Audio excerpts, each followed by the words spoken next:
yeah, so this is the second session now of neosemantics. So if anybody didn't watch a couple of weeks ago, there's a video up on YouTube.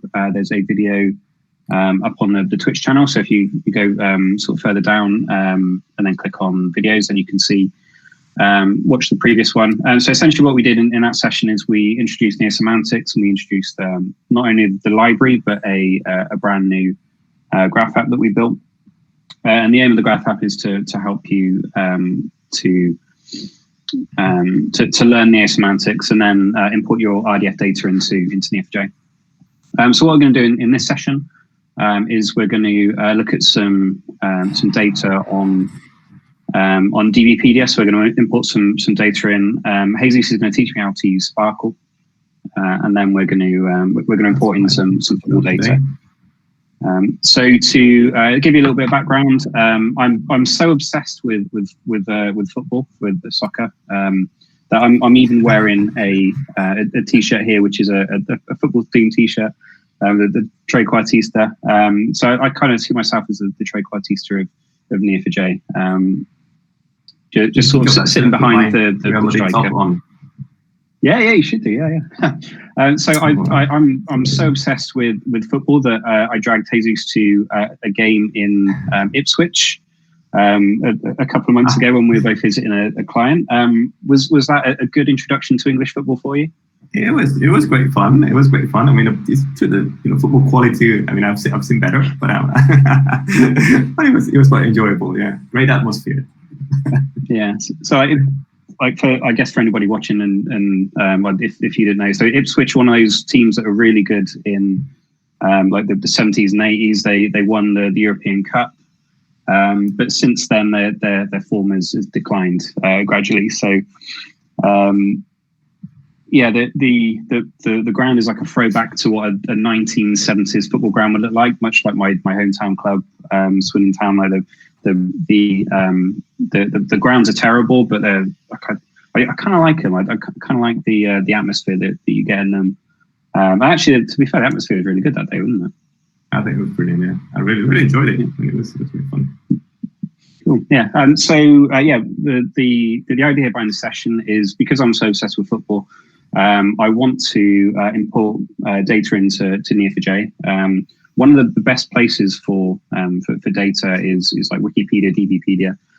So you can get some really curated content, and actually gives us a great excuse to explore neosemantics and explore the library and the graph app. So yeah, if you want to sort of take it from here, Jesus, sure. How do we get started with querying the data? Good. So yeah, let's yes, because before I'm probably going to start sharing my screen, right? Does that make sense?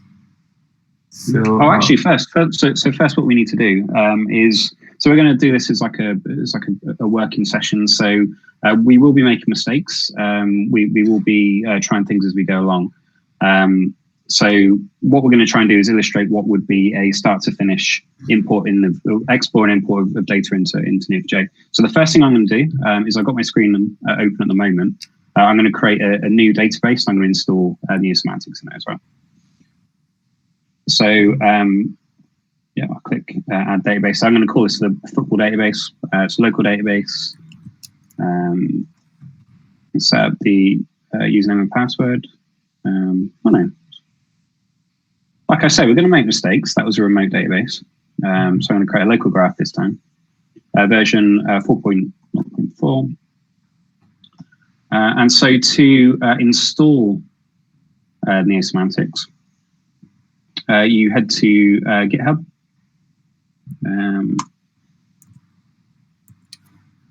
And download the jar file. So there are installation instructions inside the manual. So I think it's the first thing that comes up. So inside GitHub, there's a releases area. So what we do is we download the latest version there, the jar file. So I've already done this. So this neosemantics 4.0.0.1 jar here. What I would do is I go into manage, and then open the plugins folder, and then copy the jar file in. So there's two things that we can do. We can just run it the way it is, and then the procedures will all be available. But we can also change the config in Neo4j by going into the settings tab. And then what this does is it mounts neosemantics to the RDF endpoint on the Neo4j REST server. So not only can you query through Cypher, you can also query through HTTP, and there are some screens that we can show a little bit later on, where you basically export the data back out into RDF format. So once I do that, I start the database, and it's going to take quite a long time. So if you want to take it over, Jesus, now we can look at the data that we're going to be importing. Perfect. Yeah. Let me share my screen, and yeah, like Adam was saying. Present and let me know when you can see it. What I'm sharing at the moment is a Sparkle query editor. That's one of the ways in which you can query the DBpedia. So, like I was saying, like Adam said before, the Wikipedia, which was community maintained, massive source of information, is regularly transformed, if you want, into a more kind of structured, curated, and machine consumable form. As far as I know, in two main projects. One of them is Wikidata, that we might be doing a session on in the future, and the other one is DBpedia. So both basically do the same thing. They extract information in it's partially automated way from Wikipedia, and they structure it as RDF. And they typically offer our Sparkle endpoint. Sparkle is the query language that you use to query RDF. So what I'm going to show here is how to construct a Sparkle query that extracts some football data from the DBpedia, and then we'll take it from here to neosemantics to use it to do the effective import. So what I'm going to use, for example, is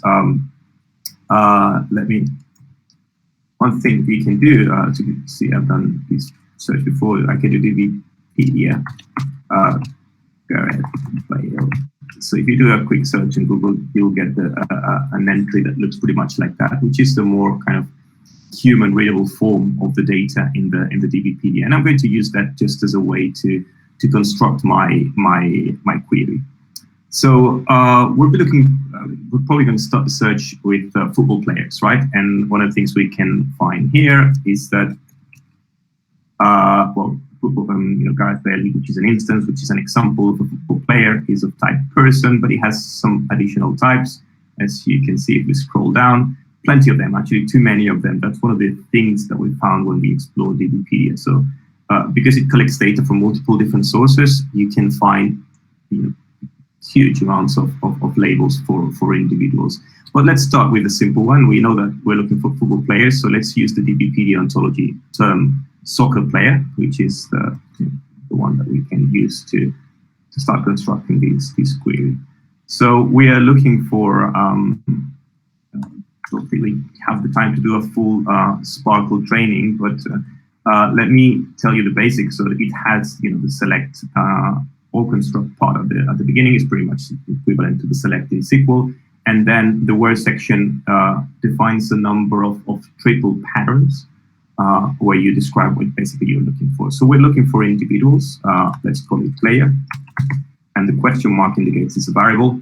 So we're looking for players that are instances of soccer player. That's a category, a class.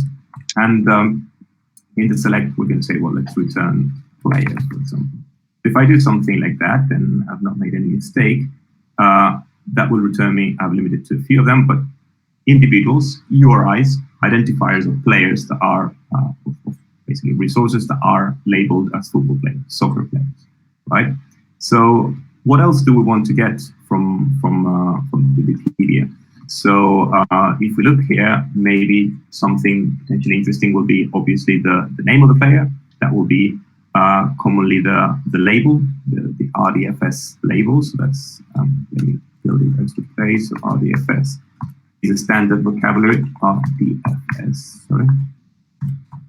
So label means the tag, the human readable description of the resource. So let's call this the name.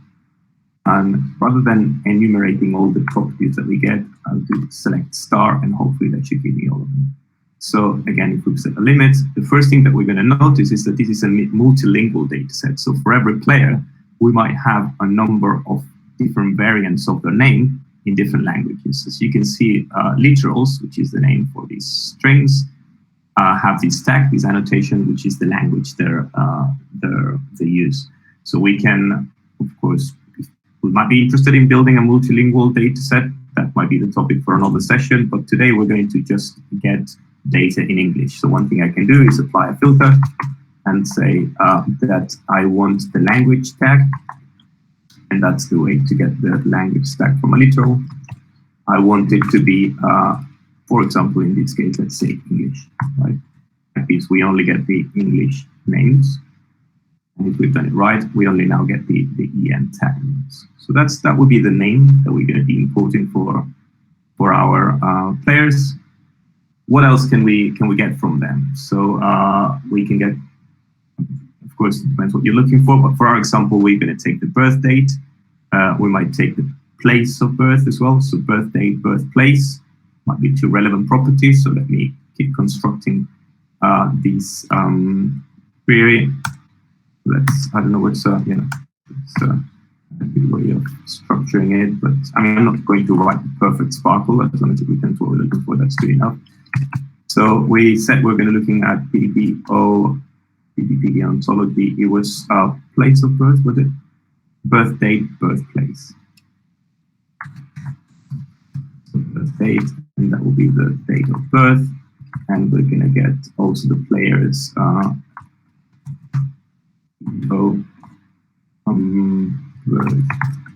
Place, and that will be the place. It will be place of birth, and we can continue like that. So you probably notice that what we're doing in RDF is just a set of statements, what's called triples. So what I'm doing here is I'm expressing what's called triple patterns, and here I'm saying get me all the triples that have a variable that's already bound, because I've said that it has to be a soccer player, etc., etc., and that has as predicate the date of birth, and as object a value that I'm interested in, it would be returned. And the same with the date of birth and the place of birth. So if I run that, we'll see that first mistake, DBOO. So I'm using a namespace that's not correct. Of course, that's my keyboard.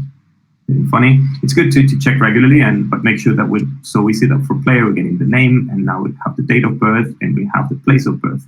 You see the difference in RDF, we have literal values, as I was saying before. So these are, in Neo4j, would be the value of properties. But others are URIs. And URIs means that's the identifier of another resource.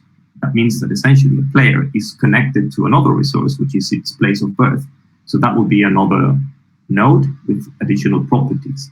But we'll stop there for now. So we have the player, we have the date of birth, we have the place of birth, and well, probably just to complete the picture, we're going to bring also the team they play for, right? So, and I think if I'm not mistaken, that's the team property. You can see it down here. So DBO team. Now we have a problem here is that, as you can see for Gareth Bale, we have all the teams he's ever played for.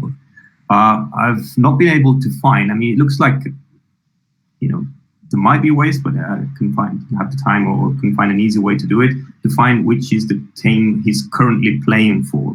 So that's for the challenge for the interested reader, I guess. I'm kind of interested about the Cardiff Civil Service, because that sounds like maybe you've been in prison or something like that for. Sounds interesting. What was that? What's one of the teams he's played for? The second from the bottom is Cardiff Civil Service. Oh, interesting. So I don't know if he's on like jury duty or something like that, or. That's a football club. No, it's not. It's a football team. There you go. So that's probably there's a journalistic story there. Well, it will come up anyway because in our query at the moment we're not filtering, so we're just getting all the teams. So again, DBO team, that should give us the team he plays for or has played for. Okay, so I think that's probably enough for now. As I was saying before, the problem. Let's do one thing. Let's restrict that to Gareth Bale and see what we're getting. Because if we take Gareth Bale's unique identifier, and we can probably get it from here, we can copy the URI. I can say, okay, filter where the player is exactly, which is Gareth Bale. So if I make no mistakes again, that should produce just the information for Gareth Bale, and it looks all right. So we have him, his label, it's all the same. Date of birth. I mean, it's getting me the, again, it's similar. I mean, you can associate data types to values, so we can specify that this is a date. That's fine. I mean, we can ignore that for now. Seems to be born in Cardiff and played for a number of teams, including, of course, the Cardiff Civil Service. There you go. So, okay, that's reasonable. That's relevant data. Of course, we don't want to load all the players that exist in Wikidata. That could be huge and can be an interesting exercise. But let's focus on one team. Why not? A great team, Real Madrid. There you go. So if I take this unique identifier of Real Madrid, I can further refine my query. And actually, I may want to say, let's look for all the players that have ever played for Real Madrid, rather than filtering for a specific player, which is Gareth Bale in this case. So I'm going to reuse that fragment here. That's Real Madrid. And I'm going to apply this filter, but instead of applying it to the player, I'm going to apply it here to the team. If that makes sense. Okay, so we are filtering where the team is Real Madrid. So hopefully that should return only Real Madrid players. Now the thing is, as I was saying before, oops, something has happened here because we're getting nothing. So we are looking for I'm filtering on player, of course, which is not a clever thing to do, because Real Madrid is the team, not the player. So now we should be getting, there you go, loads and loads of players that have played for Real Madrid over time, some older, some more recent, from the 40s. So one thing we can do, I couldn't, as I said, didn't find a way of finding the current squad. So what I'm going to do is do a filter on let's say the last 30 years, for example, those who have been based on the date of birth, right? So that should show the recent players. So one thing we can do is, and that's again another filter here, we can say filter where the I have to look at my cheat sheet here, because the way you filter for dates is pretty tricky. So you have to say, well, the date of birth is a date. So I kind of cast it into a date object. So that's what I'm doing. These so the date of birth is that, and I want that to be greater or equal than, for example, I don't know, the 1st of January 1980. And those that were born in the last 30 years, I guess that's a reasonable thing. Let's do proper date 0101, and we have to annotate these as a copy the. Well, actually, I can use the XSD date. Okay. That should hopefully do the job. No mistakes. It looks about right. So it looks like we see that the dates are all over 1980. So that's good. Good. So we have a reasonable subset of information here from players that have played for Real Madrid and that were born in the last 30 years. Now, the thing, as you can see, is this select query in Sparkle produces a tabular structure. While that's fine, and we could consume that, what we want is to generate a pure RDF. We want to generate triples that we want to be able to import in Neo4j with neosemantics. So what I'm going to do is use the construct query. And with construct, what I'm doing is I'm saying, well, I'm going to build a graph. It's going to be pretty much the same structure, without the filters, of course. I hope it's so far not too hard to follow, even if not too familiar with RDF. So what I'm doing here is I'm saying, well, build a graph that's made of triples with essentially the statements that this query is returning. So we can show, let's just return 10 of them. If I run this query and I set the output to one of the different serialization formats, total is one of them, that will be returning me some information, and we see some players, Isco, Carlos, etc., in one of the possible serialization formats. So total is one of them, and all of them we're going to see now with that we can import them with neosemantics. But we could have chosen an XML-based one, RDF XML, which is basically the same information. But did I click enter? It's not liking RDF XML. Let's pick another one, and triples. There you go. That's just plainly, every single triple one after the other, but essentially the same information. So that query basically produces the information that we need. So I'm going to just annotate one extra thing. So because we know that the team is a football team, let's call it soccer team. Be consistent with the naming. And we know that the place is a place of birth, a place. It's not strictly needed, but it's going to make the visualization nicer in neoFJ once we import it. So it's still, as you can see, I have control over what kind of graph this is returning, and I could use that to actually transform it. If I didn't want to use this vocabulary and use another one, I could do that there. But that's our query, right? So we have it there. And what I'm going to do here, I guess, at this point, unless you have any question, Adam, I can probably send you this query, and you can try to run it on the browser, if that makes sense. Yeah, sure. Or whatever you think is easier. I'm happy to continue here. If you want to send that over, I'll start to import that. We can have a bit of an explore. Perfect. There's okay, so I'll literally copy this and paste it maybe on Slack. Yeah, perfect. There we go. So, well, I'll explain it as we go, but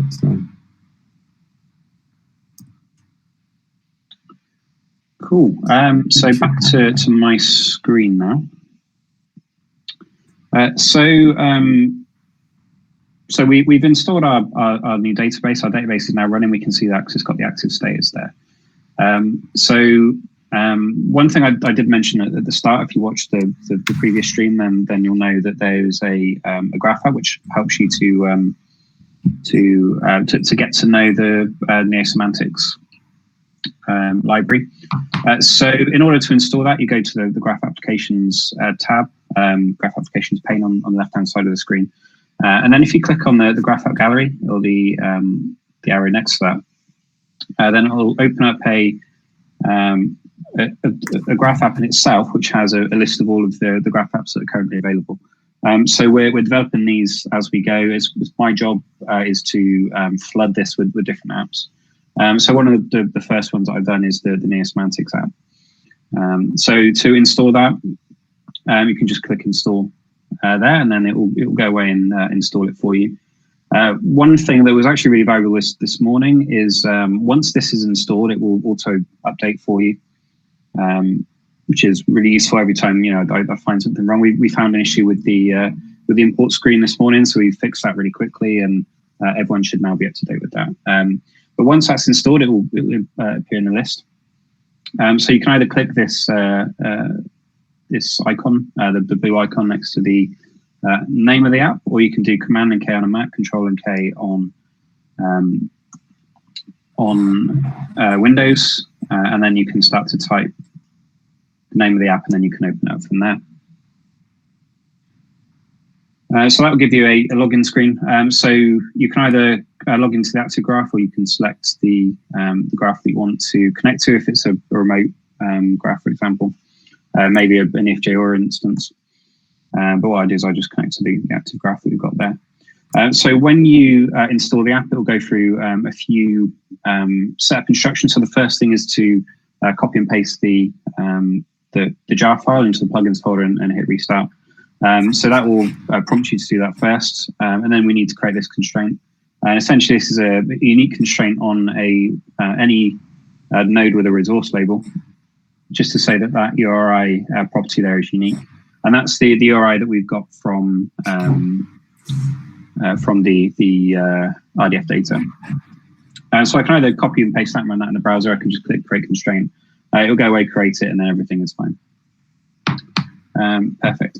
So if I, for example, go back to Gareth Bale. So this is his page on DBpedia, and this is all the information. So that Jesus was jumping back and forth to this. So this is all of the information about him. One thing I discovered just now is that underneath formats, you can actually select a format and you can export this data out. So for example, I think my favorite format is Turtle. It seems to be the easiest one to read. But there are loads of different formats. So what we can do is we can take this URL. You can kind of see that for this person, we've got some definitions there. So this DBR, which is the resource of Gareth_Bale, has a triplet to the Copperdale file. Sorry. So in 2014, you won Man of the Match by the looks of it. So you can see all the data in there. What we can do is we can take that, we can import that into NeoFJ. We can preview it in NeoFJ. So the first thing we need to do inside the app is we need to set up a config. And I'm not going to go into too much detail about this. If you want to know more about that, then watch the previous stream, or you can read the information on the right hand side. Essentially, you just build up a configuration object, which then you can then create the config in the graph using that. So is there anything that's important there for me to change, Jesus? I think I would go with the defaults there. But okay. that will essentially determine how the RDF is imported. But I think for this example, we're going to go with the defaults, which essentially guarantees that every triple that you import is persisted in a way that you can then regenerate afterwards, so there's no loss of information, which is something valuable in certain cases. So yeah, I would say let's go with the defaults for this. Yeah, perfect, cool. So anywhere inside this app where you're running a procedure in the background, there's a little box there that shows you what the query is running. So in theory, what you could do is if you had a project of your own, or you wanted to seed a new project, what you could do is just copy and paste this value into a text file, or you can run it through cypher shell or something like that. But the graph app run it for us. And so this has now created the config with all of the defaults. I won't go into too much detail about this, but yeah, essentially it's the configuration you need to then preview something in neosemantics. So like I said, we've got that URL there, that Gareth Bale URL. So what we can do is we can go to the preview tab. One of the procedures inside neosemantics is gives you the ability to preview RDF data in property graph format, essentially. So you can fetch the data from the URL, which is what we will be doing, or you can upload a file from your local computer, or you can just copy and paste the values in. So I could take all the values from that RDF and then paste that into a text box. And then there are two ways that we can view the data as well. So there is the .stream procedures, so n10s.rdf.stream, and then there's .fetch and then .inline. So what the stream procedures will do is it will give you a table view, and then you can view everything in table format. Or you can use the preview, so n10s.rdf.preview.fetch or .inline, and then it will give you a property graph format. So for example, if I just paste that URL in, so for the input format. So I personally I've defaulted it to Turtle because I prefer Turtle, but I mean there's loads of different formats that you can use in there. So whichever is your favorite RDF format, then feel free to use that. And then so what we can do is we can, for example, take this query and then we can copy that into the browser. And then we can run that, and it will show us the show us all the values. So like I highlighted before, so Gareth Bale has this predicate of man of the match inside the Copa del Rey final in 2014. So we've got the stream, we've also got the preview. And if I add a little bit more color to that, so we can see there we've got Gareth Bale, which has got a load of labels on there. Yeah, that's what we were saying before, because the thing with importing directly, because what you're doing there is importing every single statement about him. But for example, if he's connected to a team, to a Real Madrid or to Spurs or anything he's played for in his career, all we're importing is the triple, which essentially links Bale to that team. But for that team, we only import the URI, the unique identifier. We're not importing additional information for the team. That's why all these gray nodes around Gareth Bale are empty from a property graph point of view. If you click on it, you see that they only have the unique identifier, the URI, right? Which is, one of the things that we were trying to solve by doing a more kind of customized approach to import based on Sparkle. But that's right. And you see, like you were saying, that there's a nice bunch of labels belonging to many different vocabularies. But I guess what's interesting here is that there's a direct transformation between RDF and property graph in Neo4j. So statements form either properties for nodes or relationships to other nodes. And this transformation happens automatically, and all you need to do is point to where your RDF lives, and neosemantics will do the job for you. And things, what's interesting is that things will link together nicely, because we use the internal unique identifier, which is the URI, to merge nodes accordingly. Yeah, cool. So if I take the query that you worked on earlier, again, it's taken the first 10 people. So this gives us a cleaner view of what we're interested in. So if I put the output format into Turtle, and then if I go back into Neo4j browser, so instead of using the fetch, I can use inline. That's right, yeah. With inline, you pass the actual triple still. As long as I don't have any single quotes, I don't have to. Yeah, exactly. Well, give it a try if it throws an error. Perfect. So that's the model that we're building, right? So we have it's a bit small on my screen. Make it bigger so that I can. Yeah. So we have right. Yeah. So the orange is the team. So that's dbpedia.org/resource/Real Madrid CF. Mm-hmm. The kind of turquoise color are the players. And then the indigo is the place that they were born. So you can see from this we've got, so this person was apparently born in 2 places. Okay, so Guadalajara, and then with the... oh, there you go. So yeah, that's what we were discussing before, Adam. So it's, I don't think, there's a lot of automated input, and sometimes you have redundant information and not enough of the duplication. So that's one of the main difference between the DBpedia and Wikidata, for example. So we'll probably have another session that looks at that data. But yeah, you see that clearly these 2 nodes should have been merged together, but it's generating. Well, there's nothing we can do after with some cypher to refine it and do it after input. But one of the things that I was going to suggest, you see that we see that all the labels, for example, and the relationships are prefixed with NS0, NS something. So this is again a way of everything in RDF is identified with URI. So it's these long strings that are not very good, very nice to use when you're writing Cypher or when you're visualizing. So what we do is we shorten it and we define these namespace prefixes.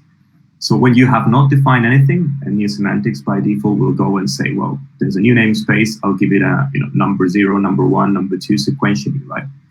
But what you can do is, well, I know at least a few of the namespaces that my dataset uses, and I want to take control and name them to make it look nice in my graph. So that's something you can probably show us how to do in the namespaces section there.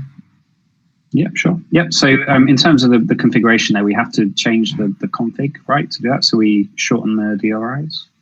Yeah, well, you don't need really, because shorten is the default. So no, that's fine. Shorten is the default one is the one that applies the namespaces. So at the moment there's none defined, but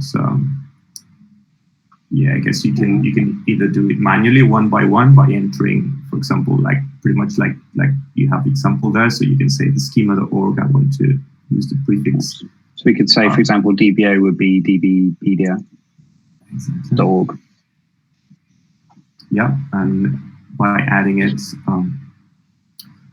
let's make sure that it's the right one if you want it applied, because is that the way it was? You can probably go to the so it's DBpedia.org / property, because there is Cool. Yeah, and so I guess we have so we could do things that way, but I guess especially because I'm not an expert in RDF by any stretch of imagination. What I could do instead is just use this extract namespaces from RDF. So kind of like this. So it's whatever format, right? It doesn't matter which format it is. We can just say something. Exactly. Just grab the first. Typically namespaces that are defined at the top of the document, at the header. So you can keep going 2 more lines because there seems to be an additional prefix definition. But yeah, it doesn't need to be a complete fragment of RDF, but just as a text fragment that contains some prefix definitions in any serialization, and these will try to extract them basically. So, and that way you can use the same namespaces that are used in the document. So cool. So that is the procedure for that is n10s.ns prefixes.add from text, and that would just take the value and then put that in as the only parameter for that procedure. So if I click extract, so you can see now it's added 5 of those namespaces in there. That's pretty cool. So if I refresh this again, this should be a little bit prettier. So now we've got DBO as our prefix there. That's good, yeah. And I guess now you can, well, because at the moment you haven't actually imported data yet, so you're previewing it. So I guess once you're happy with what you see, and if that's the graph that you want to build, then the next step would be to actually run the import. Mm-hmm. Yeah, sure. And so this data that we have here, it's in currently it's still in the RDF format, right? But we in Neo4j in the property graph world, we recommend all different naming conventions and things like that. So you could get away with just importing in the data this way. But what we could do is instead we could make the data that we actually store in our property graph conform to the property graph conventions that we're interested in. So things like this DBO_team. So we've got the team there and the soccer player. What we could do is we could create a mapping to rename that. So when the data is imported, it will rename it into the Neo4j convention. So for example, plays for or played for. And then when the data is then imported out again, it will then replace it with the original value. So that's in the mapping screen. So we select a namespace that we want to map. So in this case, it's DBO because we have DBO_team there. And then so the schema element is team, and then we want plays for. Double check that. Yeah, I think that looks right. It's teams, sorry, yeah. Right. DBO colon teams, so it's /ontology/ yeah, DBpedia, ontology, and team. Cool. Perfect. Cool. So as you add them up, then they appear at the top of the screen. You can drop them by clicking drop, the same as you can do with the namespaces. So if I hit refresh on this query again, well, you would need to change. Remember to move from shorten to map mode. So in the config, you will say to apply the mappings on import. If not, by default, you will just skip the. Yeah, so that's handle vocabularies. Cool. I hit refresh on that one, and then now we've got this plays for. So now you can see already that the just by changing to map, there's been some changes. So we've now got soccer team, soccer player, and place. They are now converted into our property graph format, which is a little bit nicer. And we can see that, for example, plays for. So Andreas Laudrup plays for, or really should be played for, but plays for this team there. That must be the son of Michael Laudrup, right? I haven't heard of him before. Do you have the date of birth for him? 1990, yeah. 1990, yeah. So we should be able to see from this. If his father is... is there a father relationship in there? Michael Laudrup? No, there's not. No, so there is on Wikipedia. There's yeah. So that's what I mean. So in my experience, I mean, in general, it's much harder to get. I mean, it's a hard job to clean and extract proper data from DBpedia than it is from Wikidata. But it might be my experience. It would be great to hear from. If you guys listening in the community that might want to share your experience on our community site, but yeah, that's yeah. And so it also says that he's retired as well, which I think is a bit strange. But he's too young to retire. Anyway. Yeah, so maybe there's some data quality issues there. But I guess another thing you could do, maybe we'll do this in a follow-up session, is that you could, for example, do some NLP processing on the abstracts or on the descriptions to pull that information out. So even if you were, like for example, we have the position of midfield. He may be a left midfielder, right midfielder, centre midfield. So you could do some extra processing on that to find that out. Cool. Yeah. So I mean, we could do the same thing with the birthplace. So the birthplace one thing worth noticing while you do the mapping for the place of birth. These transformations. I mean, you sometimes. I mean, there is a chance that you might be losing some information. So, in the sense that, the question, I guess, is when do you want to be able to regenerate the RDF that you imported afterwards, or is what you're trying to do just take DBpedia as a data source to enrich your knowledge graph in Neo4j, and then in that case you want to apply these transformations and eventually some others that we might not be covering today. But then keep in mind there is a chance that if you transform the data when you import, there is a chance that you might not be able to regenerate the originally imported one. In some cases you will, in some cases you won't. I guess we won't cover that today. That's probably a topic for another one. But depending, and I guess in the documentation you have more examples on the implications of the different choices in the config. But yeah, it will be driven essentially by your use case or your needs. So now you have born in.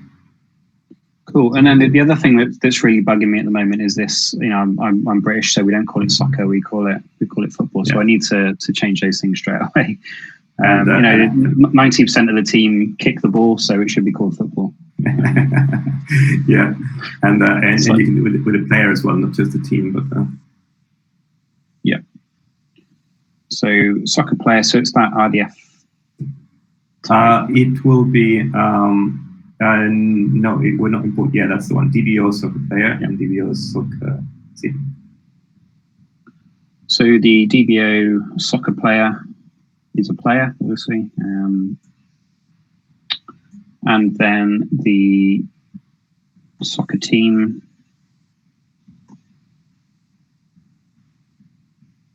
is a team. Let's call it a football team. Cool. So we hit refresh that on that again. Then we've now got football team, and we've got player, and we've got place. That's perfect. Cool. So I guess, I mean, I know I'm a bit conscious about time. I don't know how long should we go. Do you think?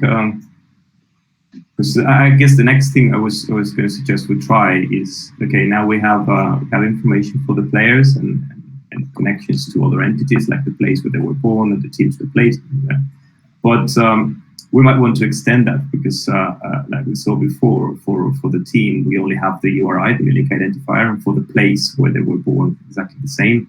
So we might want to maybe run another query on the DBpedia dataset, for example, to get additional information on the place of birth, like the name, the population, the country where that is, and keep extending the graph iteratively. I don't know if think it makes sense to try it now, or maybe for another session. Yeah, let's go for it. So where I've got this preview here, so you preview the data, you can preview it in an iterative fashion until the point where you're ready for it all to go in. So let's just say we're happy with everything that we've got there at the moment. We can change the preview for import, and it will go through and it will create the data. So it's loaded 46 triples from that data set. It's passed those 46 and then put the data in. So we can see here we've now got 22 nodes in there. So we have that the football team, and then we have the players that are part of that football team and when they were born as well. Yeah, and the reason why you find less nodes than you find triples is because, as I was mentioning before, a triple can translate into internal properties of a node. So some of the triples translate into properties inside the players, like the name, the date of birth. And some others will translate into connections and other nodes. So that's why typically, I would say there's normally kind of an order of magnitude in real data sets between the number of triples and, for example, the number of nodes in neosemantics. So I'm going to send you another query. For example, let me send that over to you, and you can. Like that, because we can use it just as an example to. It's on ignore the one the cypher that I've sent and take this Sparkle. So if you bring it up in the Sparkle editor, you see that it takes it takes a particular city. I was looking at Rafael Varane before, and he's born in Lille. So I said, well, let's take Lille. And let's extract. I mean, I can quickly go over the query there, but you see that we're looking for a place. That's an instance of place. It will have a name. It will be in a country, and it will have. I think that's pretty much it, right? So just the name of the place and the country it belongs to, and I'm filtering it at the bottom on Lille. So if you run this query, and the usual filter on the language, so just to get English information. So that's returning me for Lille. It's returning me a few triples, like the name of the place is Lille. It's in a country called France, and France, the name of the country is it's France. So that's pretty much it. So if you do the same, you can probably go back on that one and take one of the cities or in our data set. We'll see how it links nicely. So take one of them. So what we could do, just to sort of show how you would iteratively do this over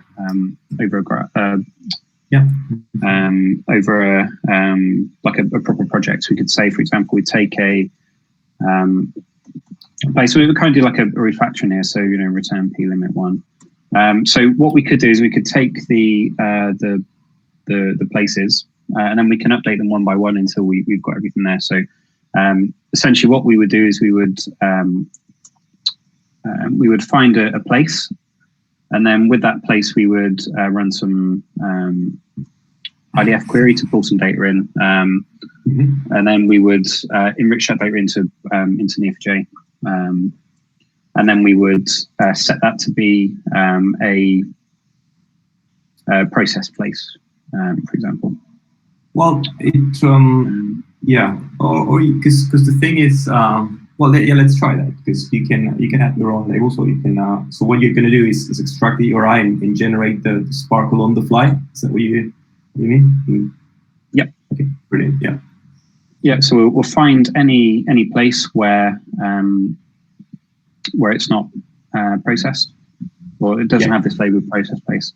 We'll then run a query on that. So what we can do is, I think we can. So where we have this resource of Lille, so we can take this data and just import everything in. I mean, it's not going to be pretty, but yeah, it's going to load a bunch of. But yeah, but that's an easy one. That we can do. Pretty straightforward. Because the other option we would have to we'd have to encode all of that, wouldn't we, in order to? Yeah, you'll have to install APOC if you haven't, because basically you need to define a parameter, parameter or string with that query in it, and then replace in it the dynamic element, which would be the URI of the location. So that's that's another approach, whatever you prefer. Like this, you kind of have under control what you import. The other way, you would import all the triples. It would still contain the information that you want, but a lot more than that. Cool. So the query that we've got, so we want to take the resource, so the URI property of that, and then put it into the query that we had. So let's say we return this. Yeah, let's do that. So as output, so you can add that in. So that'll be p.uri. Okay. So let's test that to see if it. Yeah, it looks funny, this HTTP at the end, but if you go to the text mode, you see what it looks. I think it's a browser thing. Okay. Well, that's not looking better, but it's good. I mean, it's like, because it contains like URLs, it goes a bit crazy there in the display, but it's just nothing. So yeah, that's cool. So we'll trust that works, and then so we can use the stream.fetch to then pull that data out. Yeah, and what you can do is actually I pasted on Slack the structure of the request. That's the one. So as you can see, it's pretty much like what you were doing, except that the URL you're fetching from is dynamically built. So it's a request on the DBpedia Sparkle endpoint, which is the one that you were playing with the Sparkle before. And all you have to do is pass the format, and we choose the n triples. I mean, this is transparent because it's the format in which it's downloaded, and that neosemantics is importing it. And you have to do also is encode URL encode the actual code of the query. So that's pretty much it. You'll have to, and then we yield. What do we yield from this? We yield.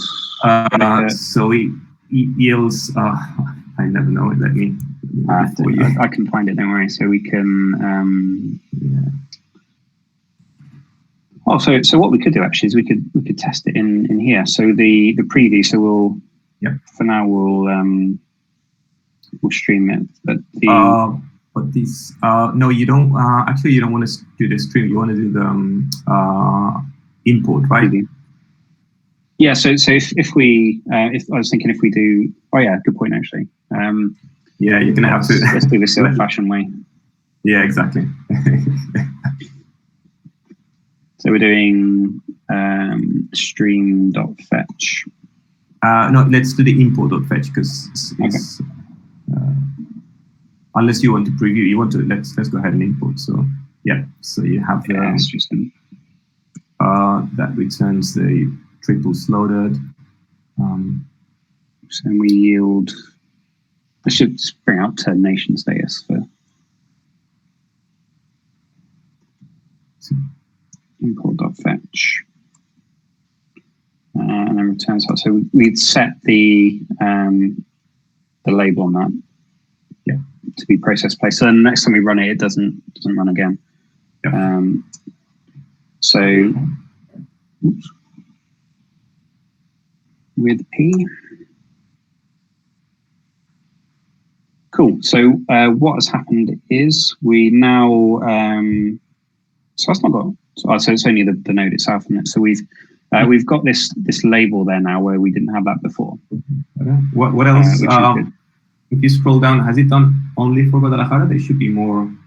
Oh, just one. So I did limit one on the query, so that was the data for it, but then we can probably see from this view that now we've got this Mexico which has been imported in. Yeah, brilliant. And what's cool is that we didn't have to duplicate or explain that it's naturally linked because it uses URIs. So we see that Guadalajara is not linked to the new node, which is Mexico, and like that, if you keep incrementally adding RDF data, things will link together. It's going to say by magic, but it's not by magic; it's by URI. So that's because that's what neosemantics does for you.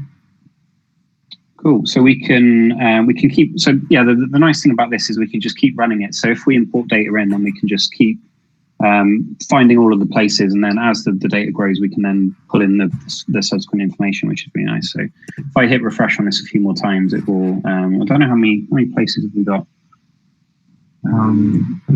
You can remove the limit, and that way it will do all the rest. Yeah. There shouldn't be many because I think just don't want to get banned from DBpedia. Oh right, yeah, that's a good point. Cool. So perfect. So there's now nothing left. So in theory, if you added some more data in, so if we did like the next 10 players, then there would be 10 more. Well, in theory, up to 10 more places in there that we could take the data from. But yeah, so now we can see that the majority of the players seem to have been born in Spain. So we've had people from Barcelona, from. I'm not even going to try and pronounce that one. You can actually now change the the label instead of using the URI. Use the for the country. Well, the country's already using the name, but the place. It's a good point because now the countries are sometimes places as well. But anyway, yeah. So you have a hierarchy of locations and players associated to them. So that's Benalmádena, that's in Malaga, where Isco comes from. And yeah, that's. I think that was a nice example of how we can kind of incrementally and at the beginning, I think you set a limit on the first query that brought the players in just a few. I think it was 50 of them, but you can either do that incrementally or do a massive batch import and get all the players for a team, then bring all the teams. What's interesting is if we take the original query and we run it for Spurs, because at some point they'll play for them, we will find links, players connected to both teams, and that's where interesting queries would be possible. Yeah. So we, where was it? Was this one? Yeah, probably. Did you close? That's the CT one, or maybe close the other one. It should be on the slide. So yeah. Yep. You're going to have to find the URL for Spurs. Tottenham Hotspur.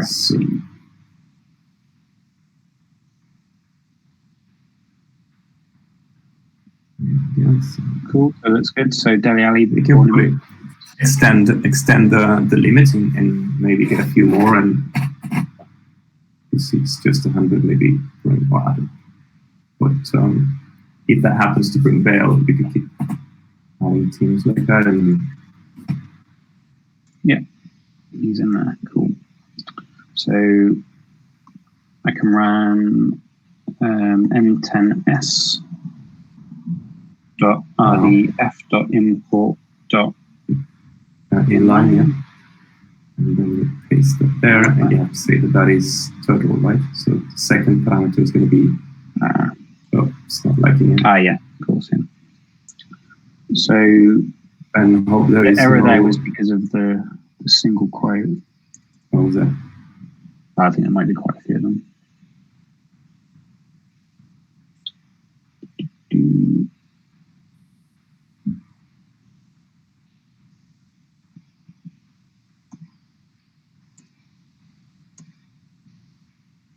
Clinton and G. He wasn't even a regular starter, was he? Mpoku?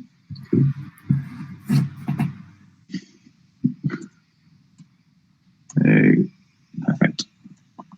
There's 2 players in that, which is quite cool. The second sorry, yeah. is Turtle. Turtle, my favorite. Yes, and now you put a few more triples. And you can rerun the country, the location query that you should have there in your history.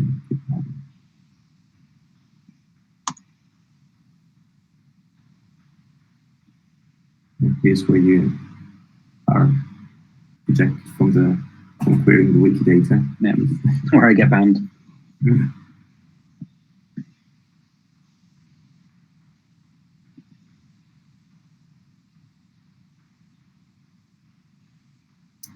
I mean, well, it was just 25 requests, right?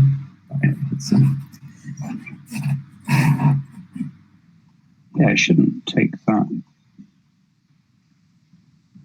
long. Let's go there and try it. Yeah, it depends how responsive the Sparkle input is.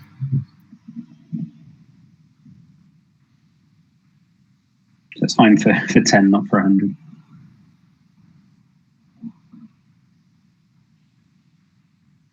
Which actually, in fairness, that's quite a fast thing. So I guess that maybe there's one piece of data in there that's maybe throwing it off. So when it was going through the 100, yeah, maybe it didn't work. Yeah, that's a good point. Maybe I don't know. Yeah, we didn't look at the query in detail, but maybe there's one dense node returning millions of triples for some reason. Yeah. So Gareth Bale, who was born in Cardiff. Yeah, nobody else in Cardiff there. Oh, he's not linked to. We didn't import it with the real set.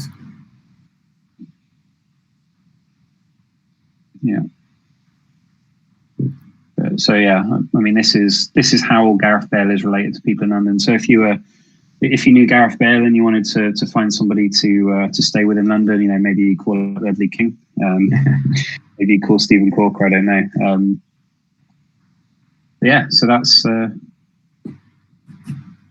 pretty cool. So let's see. So that would be born in Germany.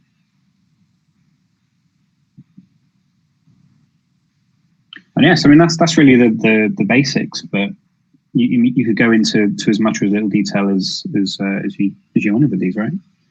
Exactly, and then you can keep extending it. I mean, let's say you want any other additional entities coming from or from another RDF datasets. I mean, from different sources, so you can keep adding and build your knowledge graph. And then another thing you can do, I mean, basically every time here we run queries to this Sparkle endpoint and keep enriching the graph. But we mentioned before, maybe we identified like duplicate nodes, like this Guadalajara, Mexico. So you might want to merge them together, so you can refine that in using cypher. So there's all sorts of data improvement that you can do once you have it in EFJ. And I guess then what it becomes even more interesting is once you have a complete or reasonably rich data set, you can start running algorithms on them. And I guess that's probably a topic for another session. But yes, you can do things like centrality, like community detection, and all sorts of interesting analytics on it. Yeah. And of course the visualization, which we can the thing, which is the well, I suppose most obviously for Tottenham, most of the players have been in the United Kingdom, but yeah. So yeah, I mean, you could do anything really. You could maybe take the heights of the players and then work out the tallest person and where they came from, and then you could maybe sell that data to the Tottenham scouts, because maybe they want to replace Peter Crouch. They've been missing Peter Crouch for all these years. So they may want another target man up front. That's good. Excellent. Well, I think that's. I think that gave pretty much an impression of what a session of working on RDF data looks like. That's essentially what you have to go through. I mean, there's an element of exploration of the RDF data, and that might involve eventually some sparkle until you figure out what you want to import. And there's several iterations, and then probably kind of hinted a little bit there when you build that combination of cypher where you were picking up all the places and generating on the fly some sparkle, so you can automate this sort of data enrichment as new data comes into the graph. But I think that was a good. So yeah, it reflected pretty accurately what a session of importing RDF data into neoFJ can look like. Yeah, definitely. Yeah, and I think like from my point of view, the maybe Sparkle will take a little bit more getting used to, but from my point of view, that was quite an easy process really. And I think the procedures that you have inside neosemantics make it really easy as well. So I think for next time I'm looking at importing data in from something like Wikipedia, it makes sense to use this library.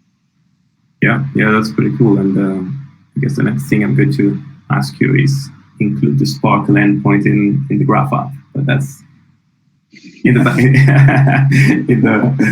backlog for the future releases. But that would be, I guess that will save us from having to do the the copy pasting. But that's it's improvements. Yeah, well, I mean, it's recorded now. It's on camera. It's on the internet. So. Michael, if you're watching, let's get it done. Perfect. Cool. That's cool. Nice. Cool. Yeah. Well, thanks a lot for your time. Much appreciated. It was a fun session again. Good. So see you next. We'll have to figure out another one. Yeah, and see you in the next installment of the neosemantics series. Yeah, perfect. And if this does ever make it up to YouTube, then anybody watching, if you want to reach out, you can head to the neoFJ community website, community.neofj.com. There's a section on there for RDF and linked data. So if you have any requests, any problems, if you have any feedback for the library or the graph app, then feel free to reach out.